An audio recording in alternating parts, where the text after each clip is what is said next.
if somebody's going through where I was at, I would tell them that the Lord, once you accept the Lord, the weight is just completely lifted off your shoulders. Everything becomes easier. Everything. It's easier to love. It's easier to give forgiveness. It's easier just to live life the way you feel about yourself. The alcohol and the women are not going to fix that. There's one thing that'll fix that, and that's accepting Jesus.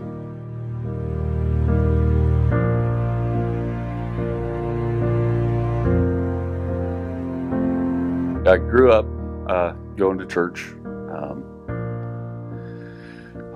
Raised in a Christian family. My mom is a very strong Christian,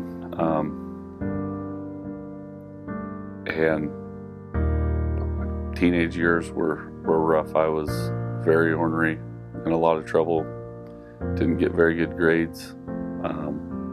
Just wasn't a very good example of a kid, you know. Then late teens, got into the drinking and the drugs, and went sins of the flesh,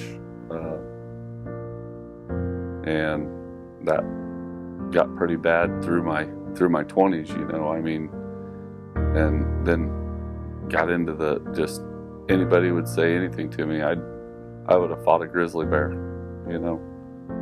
Just the sheer rage that I had back then was almost scared myself, you know. It was pretty bad. That went on for several years, you know, up into my mid-20s, and I, you know, started to settle down a little bit. Never even thought about going to church. We went on Christmas with the family and things like that. Just never really gave it any thought. And I was actually engaged, and we were out eating one night at the Alex house and met my wife. And there was something there, but I was still living the way I shouldn't have been, you know, drinking too much, a lot of marijuana. Things happened. She was actually married and pregnant the first time I met her, you know, and had a kid. My engagement broke up, and I was actually on a date with a girl one night, and she was our waitress, and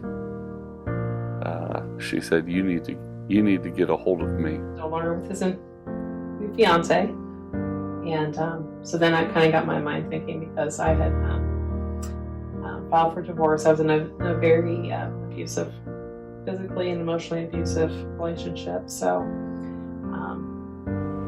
from there, we ended up reconnecting after our things had settled, and we had strong feelings for each other.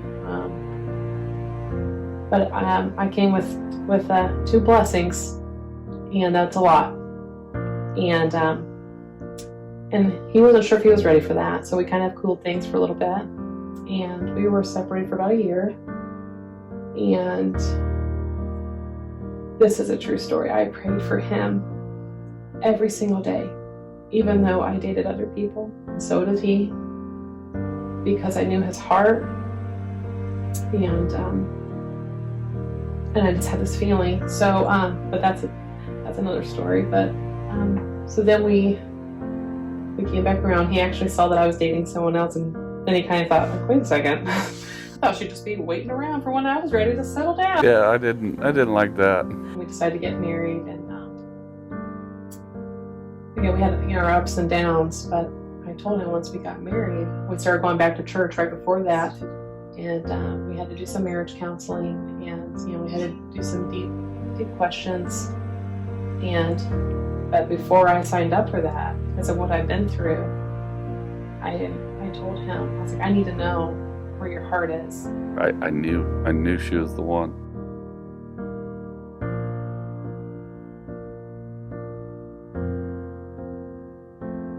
I'm telling you, the day I watched, it was so cold out, I'll never remember it. I was watching God's Not Dead, that movie, and oh my goodness, I mean, that moved me more than anything else it has to turn back to the Word and, you know, start accepting Jesus in my life. It was amazing. I mean, when that was over, I just stood there and I was like, Lord, please forgive me for what I've done. You know, everything that I did in the past just came back in that moment, and I looked around me and all the blessings that I had. You know, man, I don't deserve it. There's no way I deserve all this that I'm blessed with now. You know, kind of went from there, and you know, in this whole journey, I mean, I've still got a long way to go in my faith. I'm not to the level that my wife is, but I'm striving for it. You know, it is a journey. That's why they call it your journey, your story. I mean, I've still got a long way to go.